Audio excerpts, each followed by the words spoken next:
تو یہاں پہ کچھ چیزیں کھول کے بیان ہیں اگر ضیاء الدین صاحب کو ہم نے خراج تحسین پیش کرنا ہے تو جنوری 1999 اگر آپ کو یاد ہو جنوری 1999 جنوری میں رمضان کا مہینہ تھا. وزیر اعظم تھے نواز شریف صاحب, آرمی چیف تھے جنرل پرویز مشرف. جنوری 1999 پراچا صاحب. تو آرمی چیف نے ہمیں افطار پہ بلایا لیکن ٹائم تھا وہ بہت ذرا ارلی, افطار کا ٹائم بہت ارلی تھا, 2 گھنٹے پہلے بلا لیا. تو وہاں جب میں پہنچا تو میں ایک اردو اخبار کا ایڈیٹر تھا, ضیاء الدین صاحب جو ہیں وہ انگریزی اخبار کے ایڈیٹر تھے, ایک وہاں پہ طارق وارسی صاحب تھے, اور ایک ہمارے اور بزرگ ہیں سعود ساحر صاحب, وہ بھی تھے وہاں. تو ہم 4-5 لوگ تھے. تو وہاں پہ آرمی چیف نے جنرل عزیز ان کو بلایا ہوا تھا اور انہوں نے ایک دیوار پہ نقشہ لگایا ہوا تھا. تو انہوں نے ہمیں بریفنگ دینی شروع کر دی کہ اگر ہم یہ والی روڈ بند کر دیں اور اس پہاڑی پہ قبضہ کر لیں تو ایسے ہو جائے تو ایسے ہو جائے تو 3 دن میں کشمیر آزاد ہو جائے گا. تو میں تو سیدھی سی بات ہے, میں بڑا آئی واز تھرلڈ. میں نے کہا اچھا سر آپ تین دن میں کشمیر آزاد کرا لیں گے؟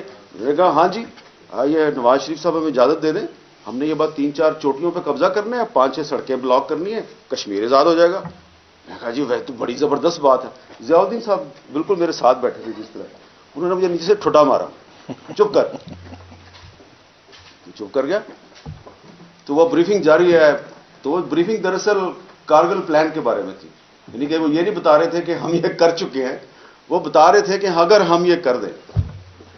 تو پھر جب دوبارہ بات ہوئی تو اب کیونکہ میں ایک دفعہ اس کے بارے میں ذرا پسندیدگی کا جیسچر دے چکا تھا, تو وہ مشرف صاحب بار بار میری طرف دیکھتے تھے. تو پھر کیا خیال ہے آپ کو؟ میں کہا جی بالکل ٹھیک ہے. ضیاء الدین صاحب نے پھر نیچے سے ٹھٹا مارا مجھے, چپ کر. اب میں نے تھوڑا مائنڈ بھی کیا, وہ میرے بزرگ بھی تھے, میں ان کی بڑی عزت بھی کرتا تھا, وہ مجھے ٹوک بھی نہیں سکتے. تو پھر انہوں نے سوچا کہ میں اب اس کو حامد میر کو کیا سمجھاؤں, تو میں اس کو کیوں نہ سمجھاؤں جو بریفنگ دے رہا ہے.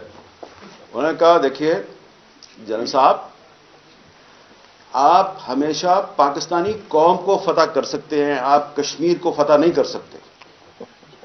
اور میں نے ان کی شکل دیکھی تو اب وہ جنرل صاحب غصے میں آ گئے.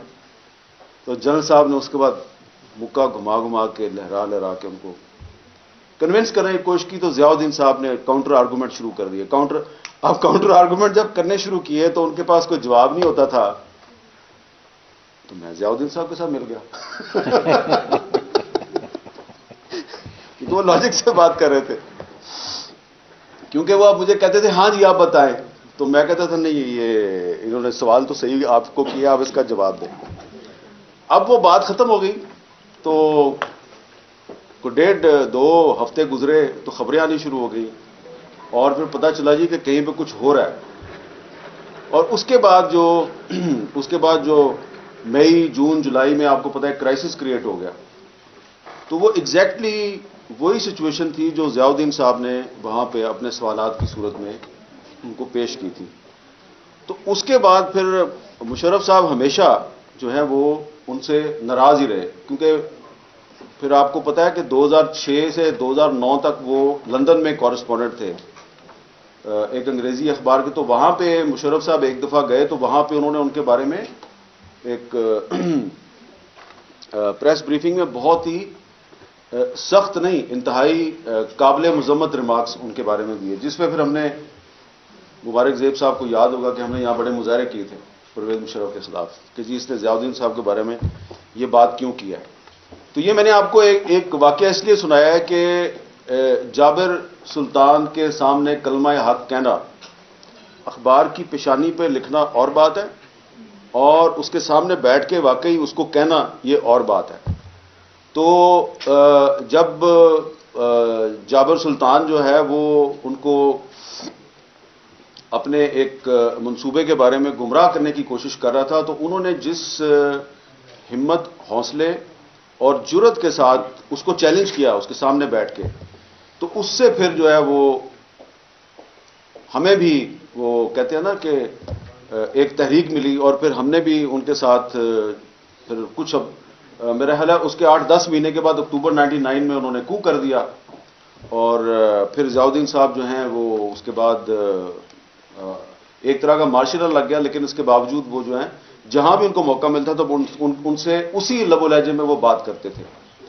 تو اس لیے ضیاء الدین صاحب جیسے جو صحافی ہیں وہ ہمارے لیے مشعل راہ ہے. یہ بات کہنے کی نہیں ہے، یہ تو میں آپ کو اپنا ایک تجربہ بتا رہا ہوں کہ کس طرح ضیاء الدین صاحب جو ہیں انہوں نے اپنے وقت کا جو ایک ڈکٹیٹر تھا اس کو پاکستان کے اندر نہیں پاکستان کے باہر بھی اس کو چیلنج کیا.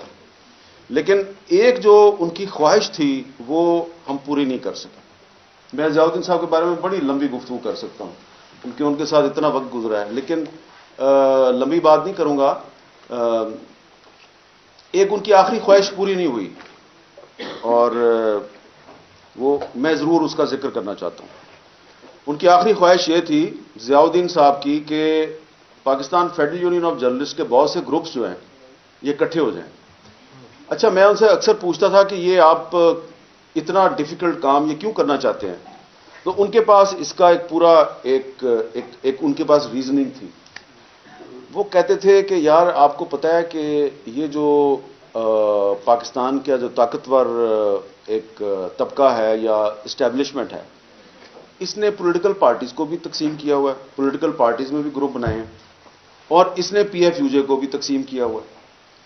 اور پی ایف یو جے کے بارے میں ان کا یہ خیال تھا کہ اس کو جنرل ضیاء الحق کے زمانے میں اس لیے تقسیم کیا گیا کہ جب 1977 میں مارشل لا لگا تو پی ایف یو جے نے پولیٹیکل پارٹیز سے پہلے ہی بحالی جمہوریت اور آزادی صحافت کی تحریک چلا دی تھی.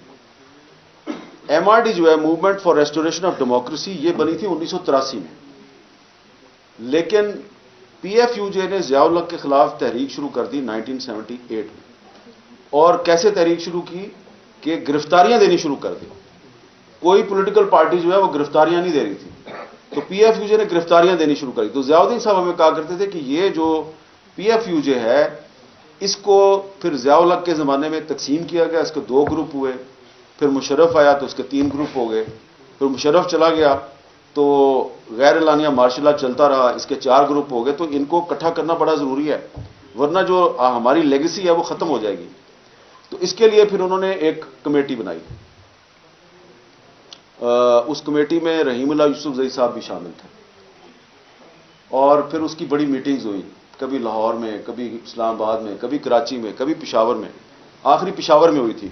تو اس کے بعد جب وہ آئے تو ہمارا خیال تھا کہ ضیاء الدین صاحب نے ایک امپاسبل کو پاسبل کر دکھایا ہوگا. تو جب میں نے ان سے میٹنگ کی، اور کیونکہ میں بھی بڑا انتظار کر رہا تھا اور ہمارا بھی خیال تھا کہ ضیاء الدین صاحب بہت بڑا بریک تھرو کر دیں گے، تو ضیاء الدین صاحب نے مجھے کہا یار یہ جو ہے نا مسئلہ وہ یہ ہے کہ ایک تو جنہوں نے اس کو تقسیم کیا تھا ان کا اثر بہت ہے. ایک تو وہ اس کو یونائٹ نہیں ہونے دے رہے، اور دوسرے یہ جو ہے نا یہ مالکان جو ہے نا ٹی وی چینلز اور اخبارات کے مالکان یہ بھی نہیں چاہتے کہ یہ اکٹھا ہو.